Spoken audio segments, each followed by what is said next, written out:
All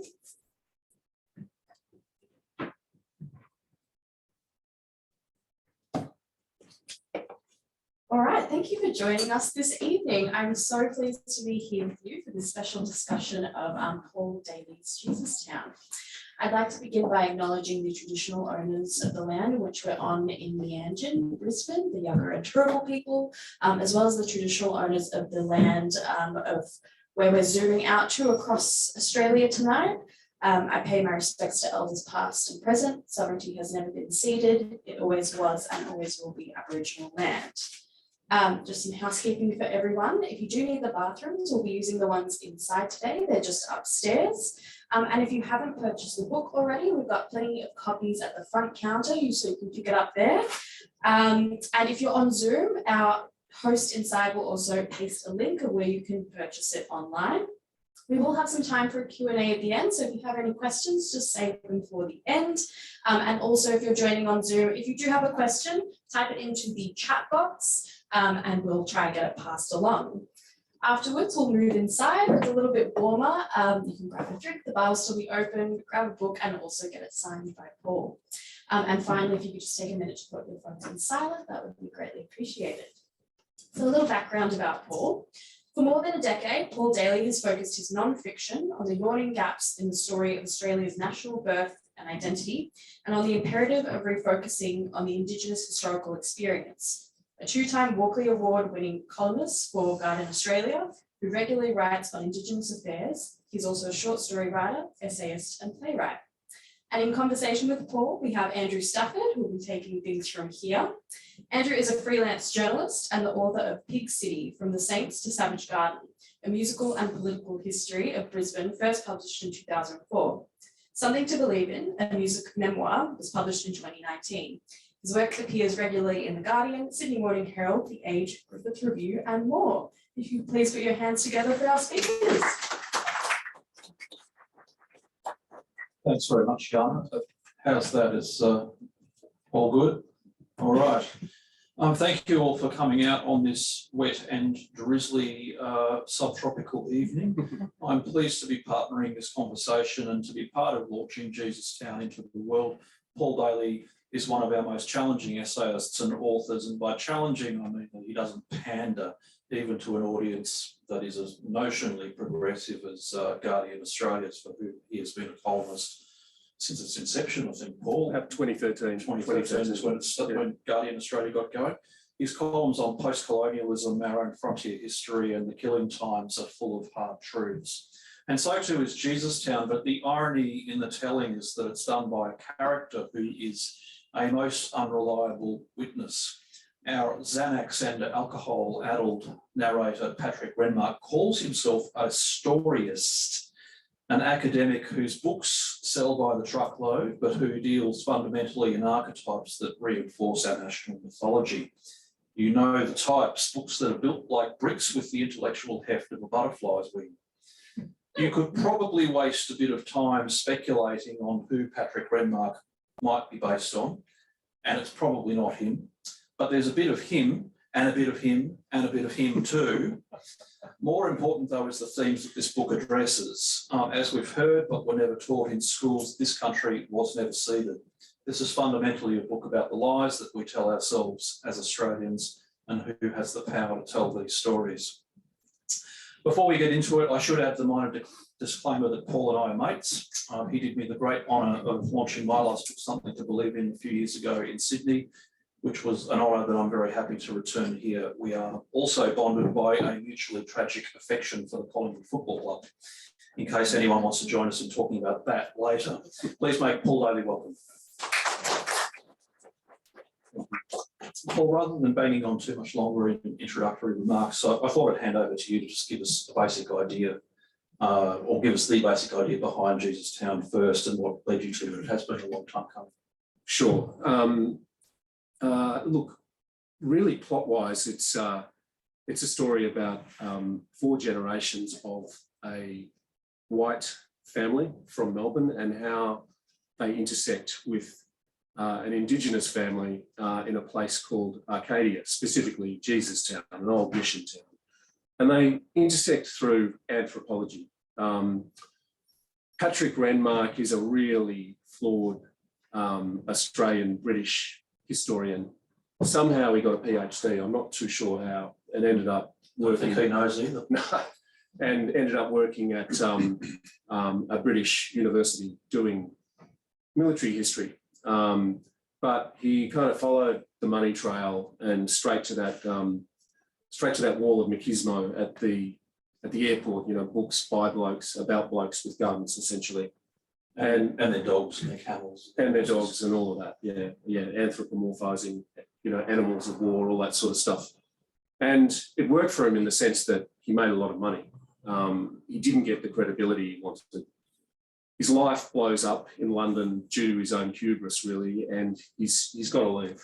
He's got to come back to Australia, and for various reasons, the only place he's got to go is Jesustown, where his grandfather, the great white explorer and autodidact anthropologist Nathaniel Renmark, lived and worked over many years. And one of the things he was storied to have done there was to have saved, in inverted commas, the people of that region from massacre by the state security apparatus.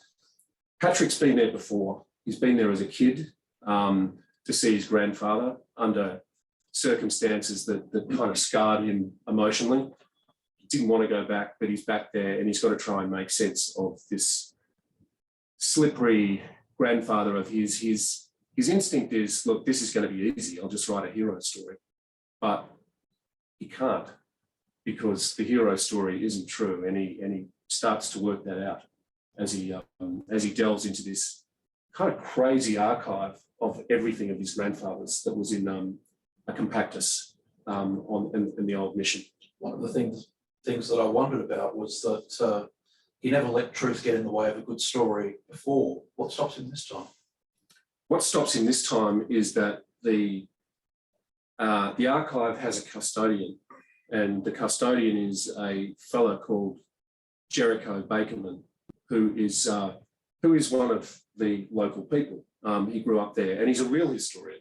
This guy has written. He's a capital B black activist and a highly reputable academic historian who's done remarkable work, not only sort of manning the barricades on black rights, but also wrote an incredible book about the great mining ripoff of his and so many other people. So he is really, Patrick starts to see himself through the eyes of Jericho and his twin sister, Tamar, who is a native title lawyer. So there's something about what he sees in their eyes that stops him from perpetuating the lie.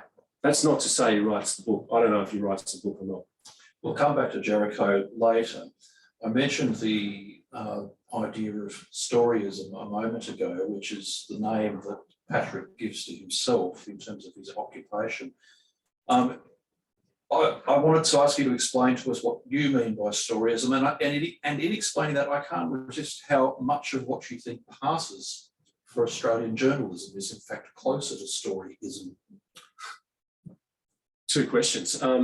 I think when I talk about storyism, it's really a sort of cultural nod to that real tension, that real conflict, between sort of the academy and popular storytellers, populist storytellers, writers of narrative non-fiction about, white-hatted Aussie soldiers and, always black-hatted enemies, rarely about women, rarely about the migrant experience, or never, and never about that rich Indigenous continental past that stretches, 60, 80, 100,000 years back.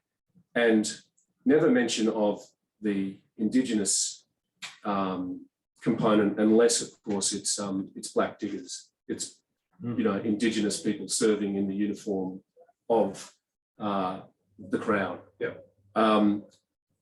So really, it's storyism is about, and so the storyist would take something that happened, say Gallipoli, and turn it into a story of national foundation and look only at the daring do of it and not at, you know, the incredible fallout from war generally and that operation and the social impact of war, for example, which has been thoroughly sort of overlooked until quite recently, until the last 15 or 20 years, and we're still massively as a society overlooking it when it comes to current conflict and the impact on veterans. So the past is not another country, you know, in terms of the way our wars, our martial history has been storified. It connects very neatly with the present, and in fact, we see our politicians all the time using past conflicts to justify present operations too. We're seeing this as well with the fallout from the Afghanistan conflict as well, and some exceedingly inglorious stuff coming to light there. Well, this is really interesting because there is a very kind of long history of this happening. When the Brereton report into war crimes in the Middle East came out, I don't know, a year and a half ago, it was a very thorough look at, as thorough as possible anyway, at what had happened. And in the appendix was, you know, Brereton had gone to the trouble of saying, look, listen, this is nothing new. This is part of a pattern. And here are all the incidents that have not been put into the Australian war story where Australian soldiers have behaved appallingly, you know, from the earliest wars of the late 19th century, you know, right through to the treatment of Japanese prisoners and beyond. There's an ironic passage early on in the book where Patrick says that he deplores fiction writers, that he came to distrust them for playing around with fact and reality. They're messing with history. You obviously write this with self-awareness, but I'm wondering why you chose fiction as the medium to advance the story that you wanted to tell here. So I guess this book is about a whole lot of things, really. But one of the big things that it's about, one of the plot lines in it is about the return of ancestral remains. Yes. And to me, one of the many kind of odious byproducts of violent colonialism in Australia was this massive theft and collection and hoarding and trading in ancestral remains. There are literally thousands upon thousands of remains belonging to individuals kept overseas in all sorts of collecting institutions and scientific institutions, and there is something like the remains of 10,000 people still kept in institutions in Australia. I was stunned to read about this, that there were something like 4,500 remains of Indigenous people in the South Australian Museum.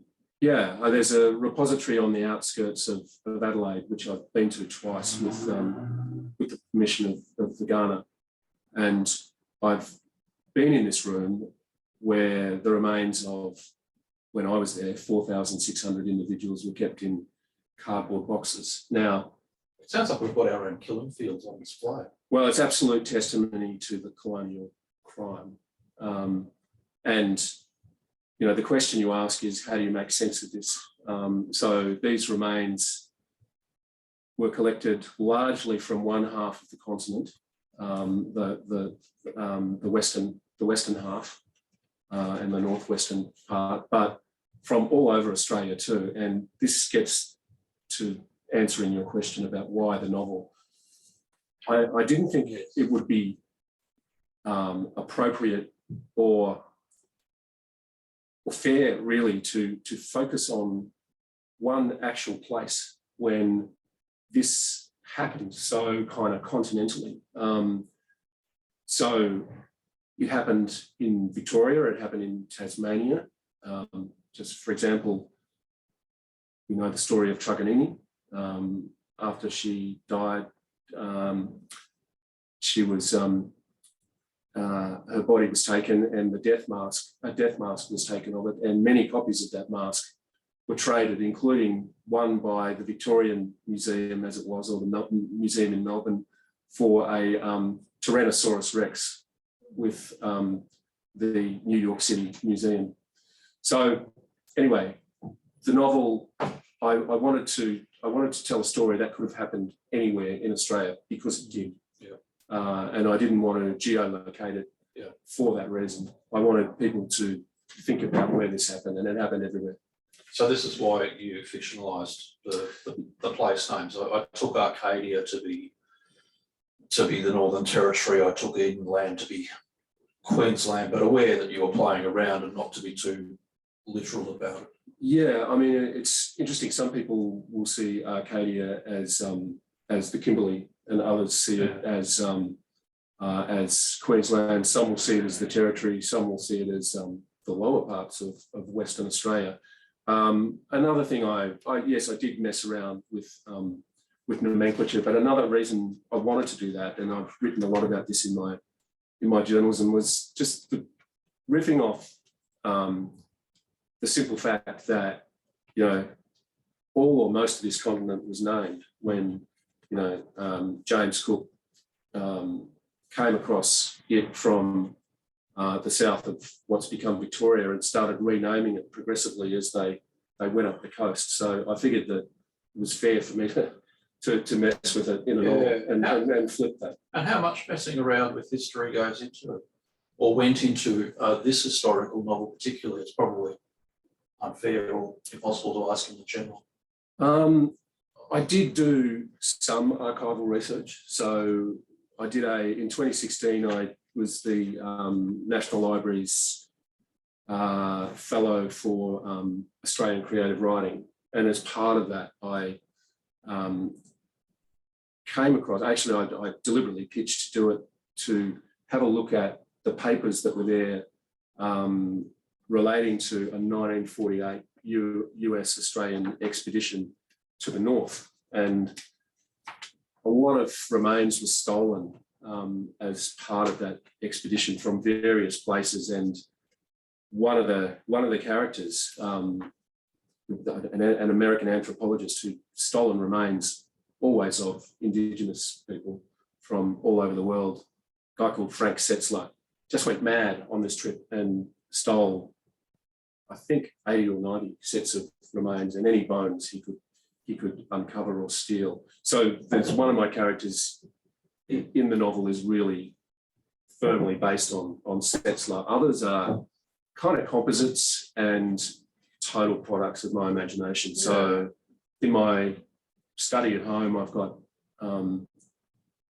meters of books that I've collected from secondhand book dealers by and about early mid 20th century autodidact and academic anthropologists who just and they're really creepy and awful books, a lot of them, because they're totally fixated on ethnology and race and eugenics, really. And eugenics, totally. And eugenics was a big driver of the collection of skulls. Yeah, I was going to ask you the motivation behind this desecration, really, and the desecration involved in the collection of people's bodies. So phrenology was a thing, and phrenology was, there's no other word for it really, a voodoo science, which proposed that you could tell a person's temperamental characteristics and intelligence from the shape of their skull.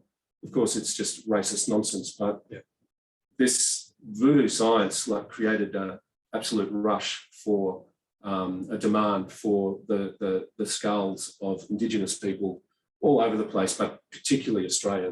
They found them really, really compelling and fascinating. So that was in large part what created the drive to take the skulls. But it's really hideous and disturbing that all sorts of other body parts were taken too. So some people wanted to collect skin with tribal ligatures.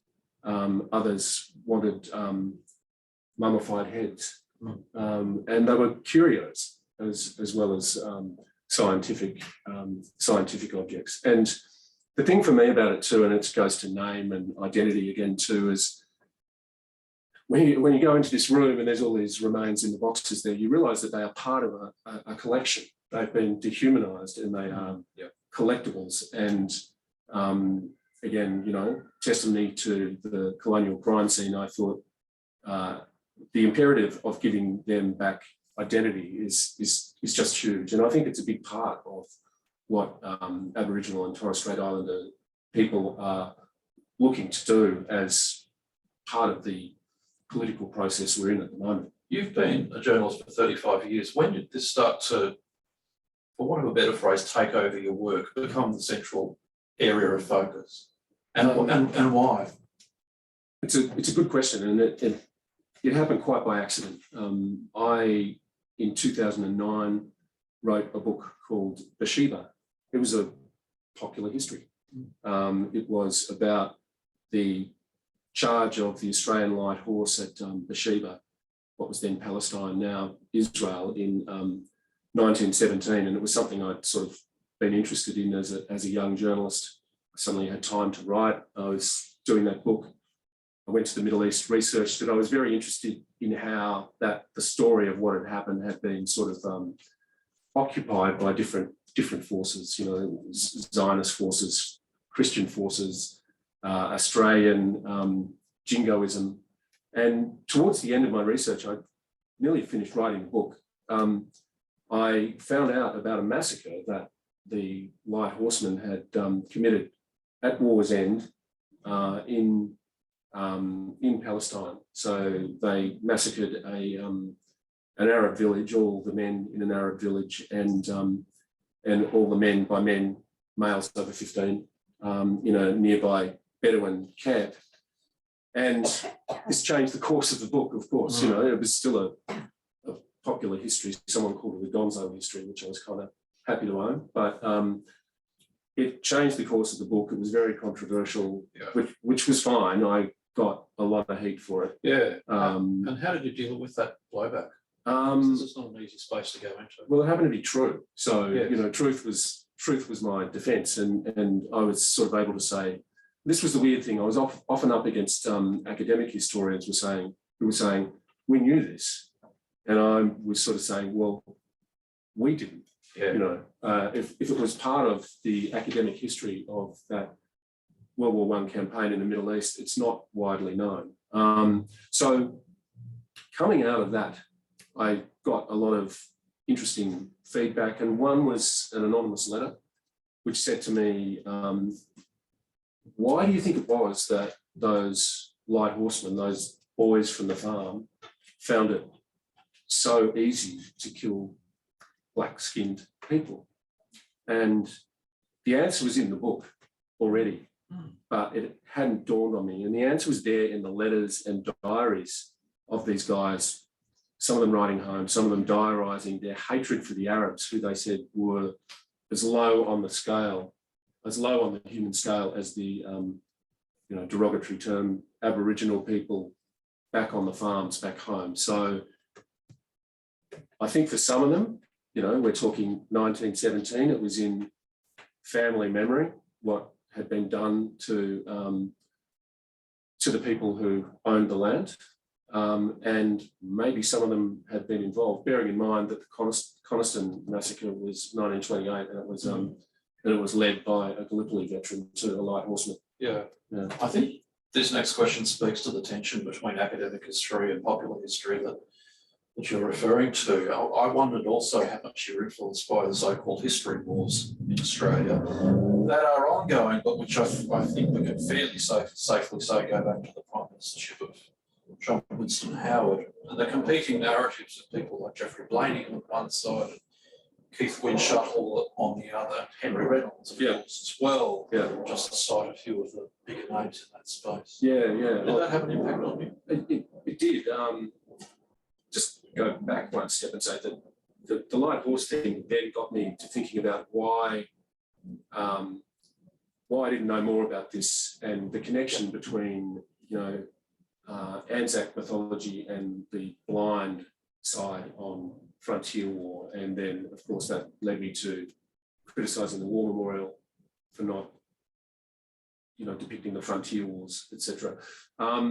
Yeah, I was pretty compelled by the history wars, I must say, and I don't think they're over because No, we're still well and truly that seems to be the path that the now opposition seem to want to go down. Well, we're still having an argument about whether the war memorial should be, even though it's spending $550 million on expanding so it can show more hardware of modern warfare, still doesn't have room or won't give itself the mandate or both to tell the story of frontier conflict. I think, Australian institutions have evolved a lot, and, the National Museum, which was the focus of the first history war, say, in terms of what it was, what the board would allow it to put on display, that's changed. They do tell the story of frontier war, and they've got the art in the collection that tells of the massacres, etc. The War Memorial doesn't. I mean, it'd be nice to have a political leader who would go to the War Memorial and say, "Hey, I remember. I wish to acknowledge all those who have fought in Australia's wars overseas, but also continentally. The Indigenous defenders of the land for, that was the first war for Australia." Now, Anthony Albanese almost did it last year, when he was opposition leader, but he didn't do it. I'm remembering Paul Keating's Redfern speech here and the blowback that came from that. What sort of reception do you think a speech like that might get? Oh, I think there'd be hostility from certain institutional quarters, but I think there'd be cheering from others. I think Australia's ready for that. That brings us back to the narrative. Jericho says to Patrick, "You've got to pay attention to what you're feeling. You're expert at ignoring what you see and feel." Is that a metaphor for the wider culture here? This is a nation well practiced at ignoring what we see and feel. It's know to be true. It's interesting when you write a book and send it into the world, other people see all sorts of things in it that you've never actually thought of. But it is a good metaphor for the way we, and I don't mean we here, I mean the way the nation, through its political leaders, has ignored so much about itself, so much of the painful stuff, the difficult stuff.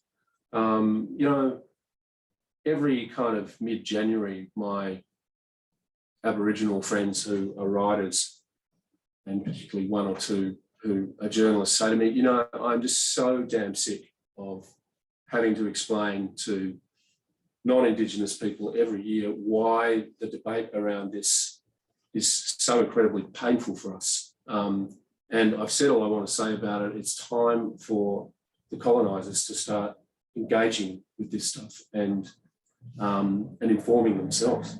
Who did you write this book for? Well, this book is not going to tell any Aboriginal or Torres Strait Islander people, readers, anything they're not absolutely conversant with through their own family experience, which manifests. You draw a straight line from the frontier and that violence and oppression to stolen children, deaths in custody that are still happening, children still being stolen, economic disadvantage, all sorts of social and welfare disadvantage today. So no, I certainly wasn't writing it for them, although I would hope they read it. But I was writing it for a broad Australian and hopefully an international readership that might twig, that might go, I didn't know all of that. Did that really happen? And then maybe they'll go away and do some of that work. This is a funny book as well, and I thought this would be a good juncture to get you to read a section on Jericho, who really is the most charismatic and certainly the funniest character in the book. And I wanted to give the audience a sense of the tenor of this book and the way that it's written, because it's pretty funny in parts as well. I think you've got to read a section where Jericho picks up Patrick from the airport. Yeah, Jericho's just picked up Patrick from the airport in the Hilux, and he's driving him the short distance to Jesustown. And just to give you a sense of Patrick, he's been on a long flight. He's hungover. He's probably got a few Xanax on board. He's grieving. He's grieving. He's a mess. He's a total mess. The road dips suddenly, disclosing a long, flat valley. Most of it is occupied by a well-tended Australian rules oval, dusty but with crisp white lines marking off boundary squares and semicircles.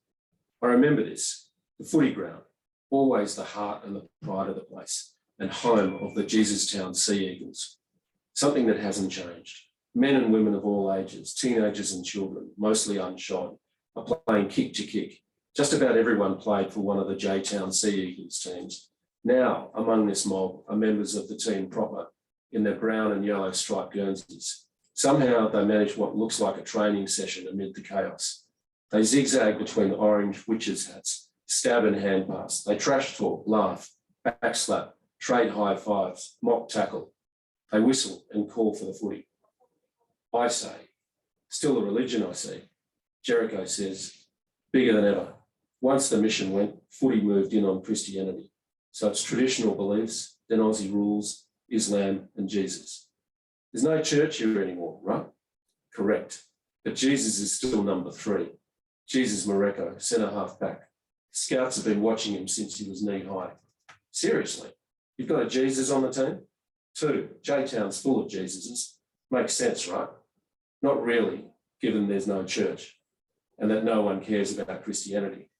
I didn't say nobody cared.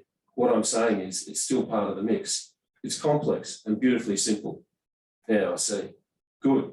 You still follow the game? No. English Premier League, Chelsea. Blue Bloods, pity. You used to love it. We were surprised how well you could play back then. Pretty handy small forward you were, and you could jump.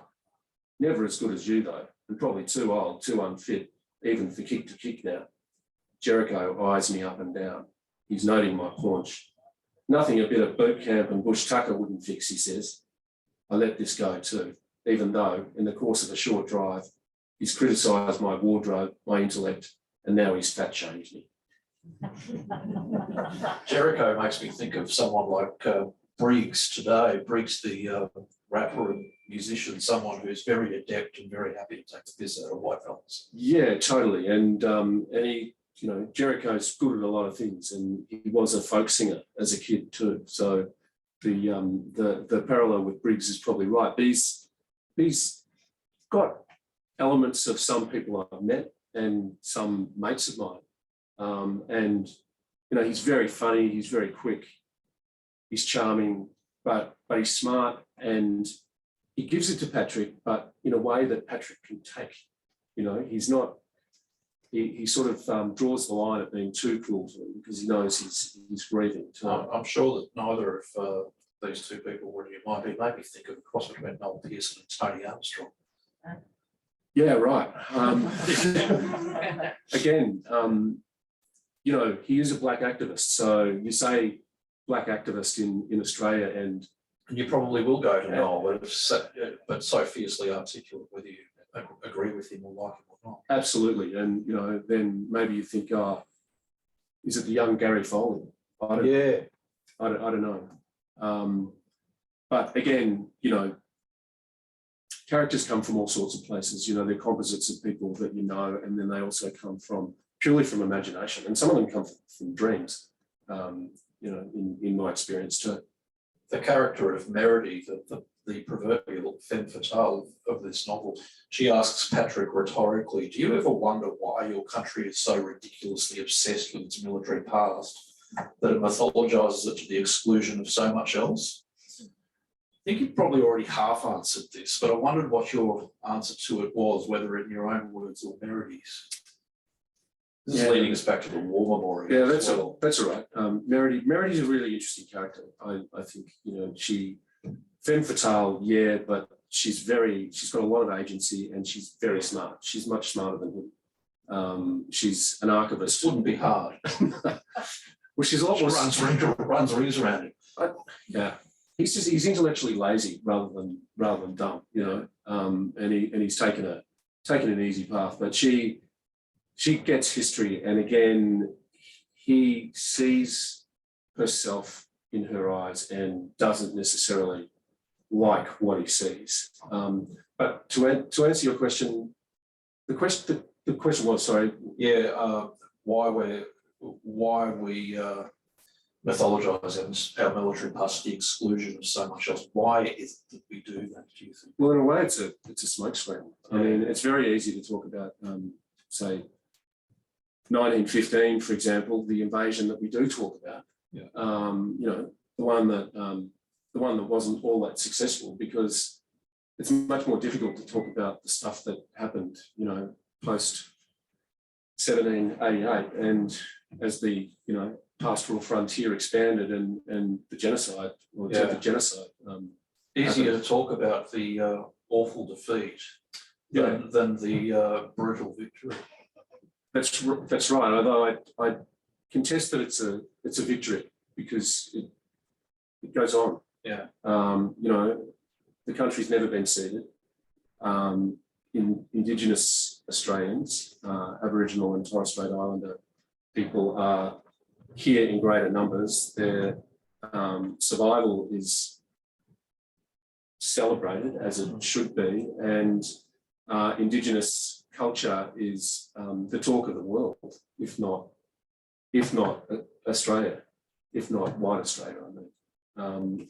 So yeah, it's not a war that was lost, but yeah, easy to talk about, you know, Gallipoli 1915 and all the wars that came after it, and, you know, the glorious dead and all of that, than to talk about the killing jobs, for sure.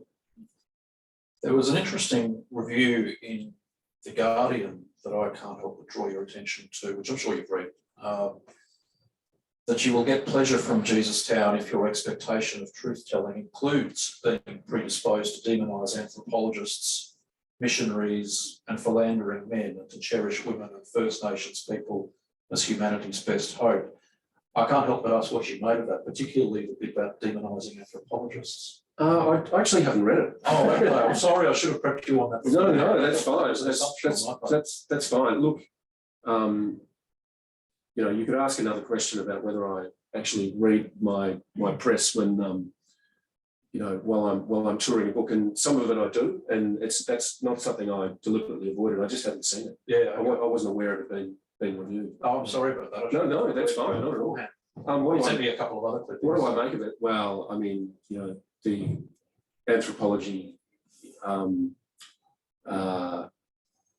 academy can defend itself by all means. I mean, I'm not. A couple of my better friends are anthropologists, and you know, wouldn't take too much exception to a lot of the book. I mean, it doesn't say. So it wasn't by any means a terrible review. It was the phrase demonising anthropologists that jumped out at me because of the character of Nathaniel. Right. And others in the book. He was an autodidact too, but the fact is that very few of these anthropologists who at a certain point acted in competition with one another to hoard as much material culture as they could, very few of them stopped at taking human remains, ancestral human remains. You know, some of the most esteemed did. I mean, you know, Tyndale was the South Australian Museum's anthropologist for, I don't know, 60 years. Tinny, they call him. And like, he's got a lot to do with that room with 4,600 bodies in it. But, you know, he was celebrated. And, you know, Mountford, who led that 1948 expedition, the theft of remains happened under him. So it was pretty rare anthropologist who wasn't doing that. I guess it's a question of whether we give people the allowance of the times. And, you know, others can judge that. I don't think I demonised them. No, I think I just wrote a story about what happened. The character of Patrick, this is the thing that probably most intrigues me about him, is that he is entirely self-aware that he is fundamentally a bullshit artist. I think it was the great Marina Hyde, columnist for Guardian UK, who coined the term bullshit industrial complex. It's a great line. It is a great line. We have one right here. Perhaps I shouldn't mention names. We can all guess them. You've met probably quite a few of them. And I'm wondering how much you think some of these stories actually really do believe their own bullshit that they're peddling. I think some of them might convince themselves that what they're saying is true, or at least worthwhile. I think it takes a pretty grand self-deception to say, hey, look, I'm just going to concentrate mostly on the good bits, and when there are the bad bits, ship them home to the bad guys, justify the killing because all the enemy are bad for this reason. I think history is a big room in Australia, and I think some narrative non-fiction writers, some pop historians do a really good job, do some important work. Not all of it, but for example, recently, Breaker Morant is one of the most eulogised soldiers in Australian history, supposedly the victim of a grave British injustice. Well, it was interesting. Peter Fitzsimons wrote a book about Morant, which really outed him as a war criminal. It nailed him. And I think that was a great service to history. Now, I don't think Peter Fitzsimons even calls himself a historian, but that was an important book in my mind. So all I'm saying is I think it's, everyone's got a right to sit at the table and do their work, but, they can own their bullshit too.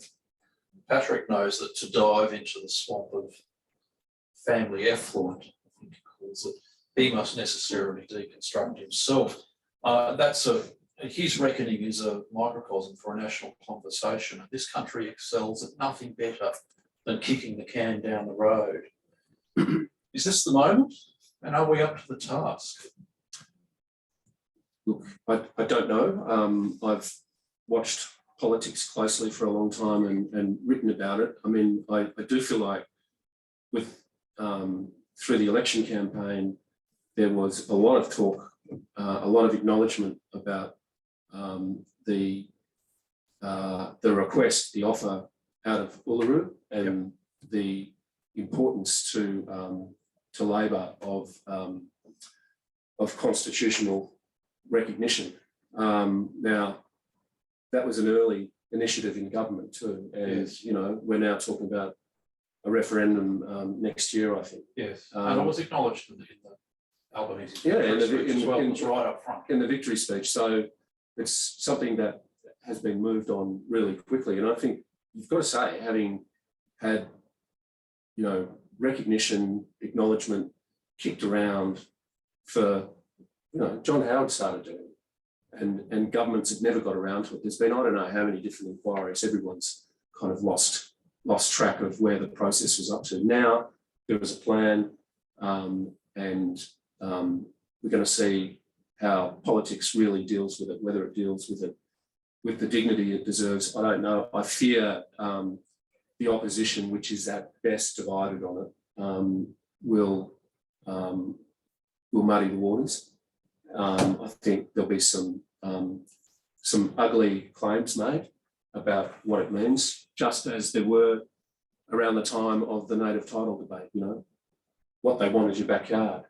No, what people want and what came out of Uluru was the offer to walk hand in hand to acknowledge the rich civilization, antiquity of this land, and to ground national identity in that, not just in the white Australian Federation and settlement post 1788. And what does the nation stand to gain from that process, do you think?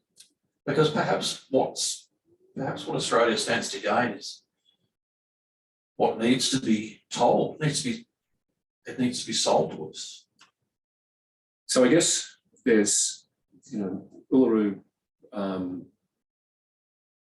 set forth a really kind of simple, concrete process: voice first, treaty, truth. And the reason for that when I listened to the signatories of the Uluru Statement who have been talking about it ever since it was read at Uluru.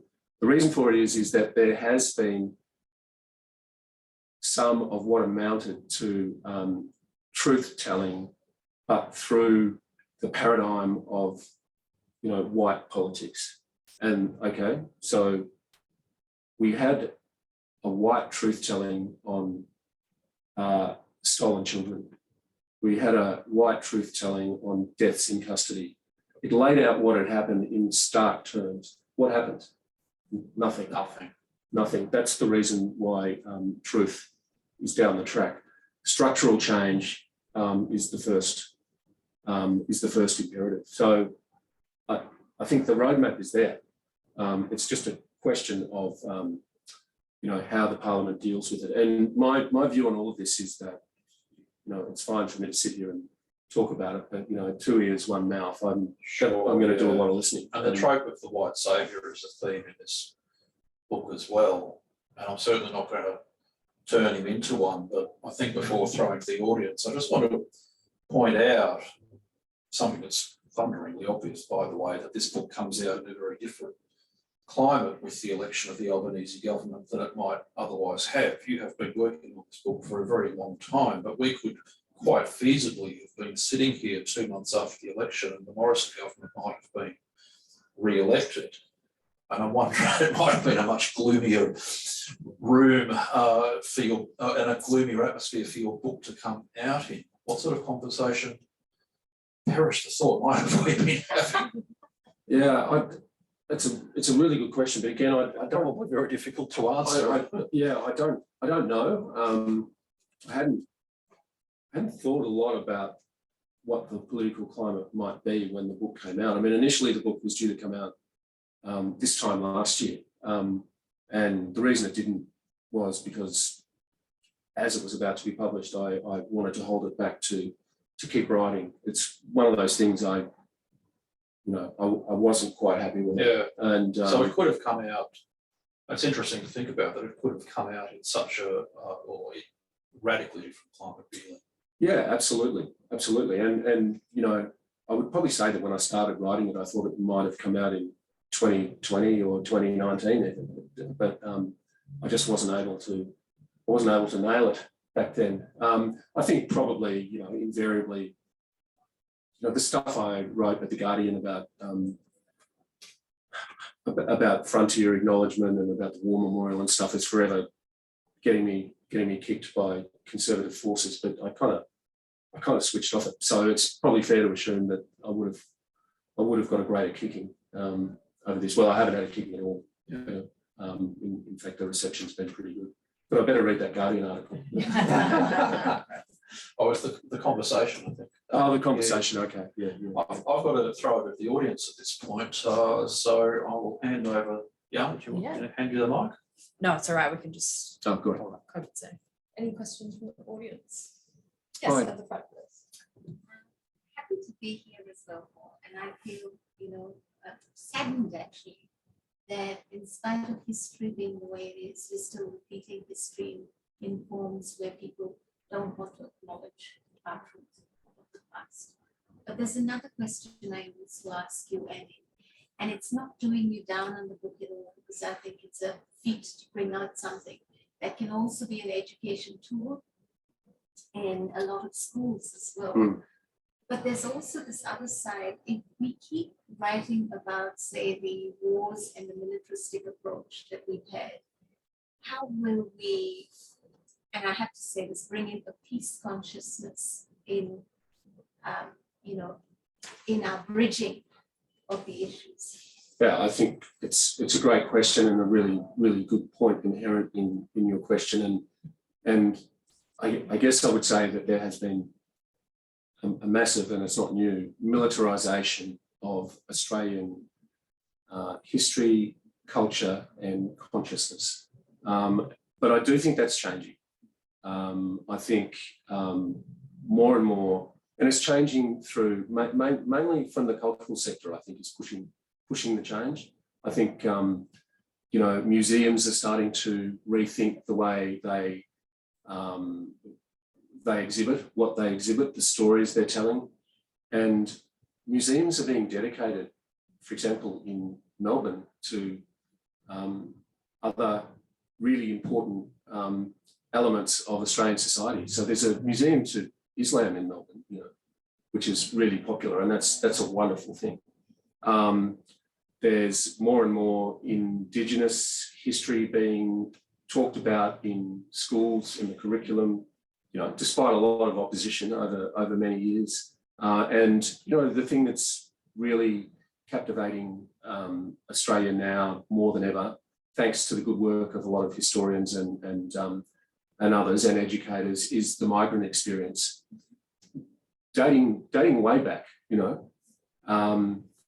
So I'm sorry if you think I'm sort of being wholly negative about it. I'm not. I actually kind of see some positive change happening, and I feel like there's a raft of amazing Indigenous writers, fiction and non-fiction in Australia too, who are telling all sorts of different stories and driving that change as well. Thank you. Yeah, Paul, you alluded to it before about nailing it.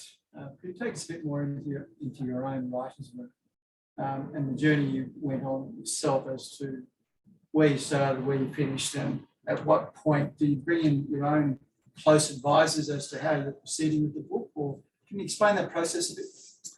Yeah, it's a really strange process, Jim. I mean, this book, usually I would since 2009, I've written probably a book every year and a half, 2 years. Some happen quite easily in the conception and the writing. This one just took a long time, and in that I was never too sure exactly what it was going to be, and characters developed and found me and I found them. In terms of my writer's room, I'm kind of, I work at home, I have done for a long time. I work in a lovely room full of books looking out on a street in the inner west of Sydney with my 2 dogs sitting in the room with me. Journalists tend to write or work pretty methodically. Journalists don't get writer's block. It's not a thing. You write, and you write every day. And so I would do that, and I write best in the mornings, but I sold the book, or my agent sold the book to Allen and Unwin. I can't remember what year it was. I think it was 2017 or 18. And they said, fantastic, it's in really good shape. And I'm like, really? Because I want to do more work on it. And I worked very closely with Jane Pofferman, the fantastic fiction editor at Allen and Unwin, and with an amazing copy editor, Ellie Laveau. And there was a lot of back and forth on character and bits and pieces of plot. They weren't in any way kind of writing me, telling me what to do. They would make suggestions. I would take some of them, reject others. I don't know. When it came to sort of press play this time last year, it just felt NQR, which is not quite right, which is something the copy editor puts down the side, at certain points. I just knew, and like Jericho says, you've got to listen to what you're feeling. And so that's when I did the other pass at it. And I did the last pass at it during Sydney lockdown last year. So the whole family was at home, and I'm living with these crazy characters, the old man and his messed up grandson and this very dysfunctional white family. And I would sort of come out of the study at, I don't know, whatever time in the afternoon, start cooking dinner, have a glass of wine, and my family's around. You'd have 1,000-yard stare. Yeah, my family's around and they're talking to me and I'm not hearing them. Yeah. I'm in the world of Patrick and Rennie, his crazy grandfather, and I can't escape it. Or I'm thinking of, I'm laughing at something Jericho said. So it was totally captivating. Did this book mess with you as well? Yeah, hugely. Like, I was fascinated by this idea that journalists don't get writer's block, by the way. That's news to me. But that's just me talking. So how did it mess with you? Look, I don't mean in a in a trauma way. I mean, not the material. Yeah. That's someone else's trauma. I'm not claiming that, and I never would. I was mindful of the pain other people have experienced, and I've seen it.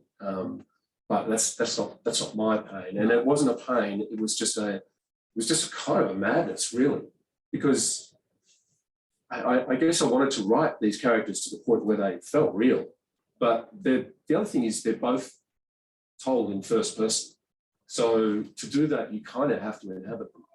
And that does mess with you. Sounds a bit like method acting. Yeah, well, it is a bit. It is a bit. I mean, maybe someone might call it method writing, but it was there was a bit of a madness to it. But that said, now I'm done with it. I only read it, in this form for the first time about 2 weeks ago. I thought I'd better because I was about to tour it, but and I can actually step back from it now. I don't feel like I'm in them. Yeah. And I feel like that's healthier.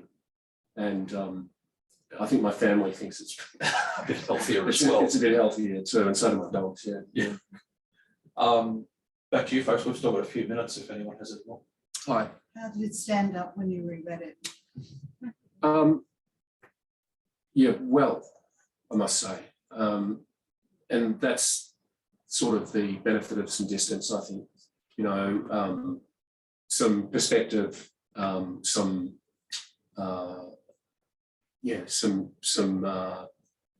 time out to sort of contemplate what I've done. I mean, there's still stuff I'd change in it. I'm, picking up things where I shouldn't have used that word. I should have had a break here. But it's like Martin Amos said, the novel is never finished. You can keep writing it and writing it and writing it. And I do think that's kind of with something like this, it's a bit of a path to madness. So I'm pleased I've done it, and it stands up okay in my mind. Thank you.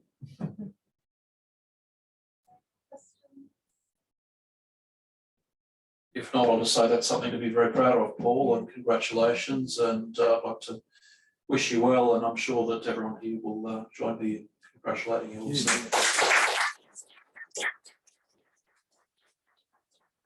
Thank you very much, and thanks, Andrew, for doing this. Andrew's a friend and himself a really remarkable writer. You'll know his books, but it's great to be here. He's a fantastic writer of so many things. He writes beautifully about nature. He loves birds. He writes beautifully about birds. He writes amazingly about AFL footy, which is one of my loves. I reckon I've just been fudging that for 16 years. I'm like Patrick Renmark of AFL, just fudging it. I've got no idea what's going on out there, honestly. And but I love the guy. And music too. So yeah, thanks Andrew, and thanks all for coming. Thank you. Yeah. Thank you. Thank you everyone for coming. Thank you, Andrew. Thank you, Paul. We'll have Paul at the front signing copies of the book. You can grab another glass of wine and hang around in the store, have a browse. Yeah, thank you for coming. Thank you for hosting. Yeah, thank you. Thank you. Thank you. I should have thanked you too.